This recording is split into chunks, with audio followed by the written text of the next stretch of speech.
আপনাকে তো আসলে লোকাল ইনভেস্টরকে আগে আপনাকে সে লেভেল অফ সার্টেনটি দিতে হবে, সেই লেভেল অফ কমফোর্ট দিতে হবে। কেন বিদেশি বিনিয়োগকারী তখনই আসবেন যখন দেখবেন যে আরে দেশে তো বিনিয়োগ বাড়ছে, এটা 6% না, 10%, 12% প্রতি বছরই এবং প্রতি কোয়ার্টারে আমরা দেখতে পাচ্ছি বিনিয়োগ বাড়ছে।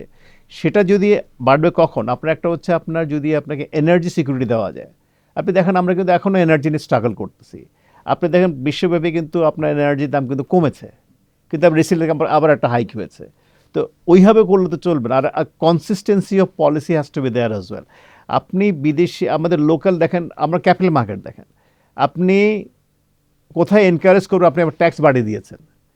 সো আমি আসলে কোনো কনসিস্টেন্সি না। আমার যদি একটা 5 ইয়ার্স প্ল্যান থাকতো যে আমি এইভাবে কাজ করব, আপনি অ্যাজ এন ইনভেস্টর আপনি জানেন আমি ইনভেস্টমেন্ট করলে আমি এই ফলটা ভোগ করতে পারবো বা এটা হবে, এই জিনিসটা কিন্তু হচ্ছে না।